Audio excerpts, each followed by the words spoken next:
Bakuran mo na daw bunso si James kasi mahirap na. Magandang araw po sa inyong lahat mga ka-viewers.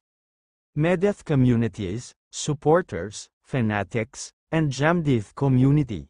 Silent and independent viewers around the globe, paki-like and share naman ng videos natin guys.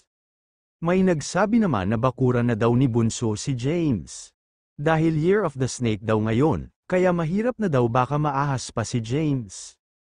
Pero mabilis naman ang sagot ni James na hindi naman daw siya magpapaahas sa iba. Wow, level up na talaga ang Jamdith, may nose to nose na. Grabe na talaga ito, kaya akala ng iba na nag-kiss na sila pero hindi guys. Nose to nose lang, pero hindi na daw nila maalala guys kasi mabilis ang pangyayari. Nagbiro pa si Bunso na kapag hindi daw maalala ay dapat daw ulitin. Tawa na naman silang dalawa, meron naman gusto mag-sponsor ng date ng Jamdith sa Okada. In fairness galante ang sponsor, wow napaka-sosyal naman ng date na yan. Kulang na lang talaga ng label ang Jamdith, para masabi mo na sila na talaga. Nakailang date na sila, madami na, may pa-Asian tour pa sila. Napaka-sweet pa nila sa isa't isa, di kaya magka-developa na sila niyan. Mahulog na ang loob sa isa't isa, posible naman kasi sa closeness nilang dalawa.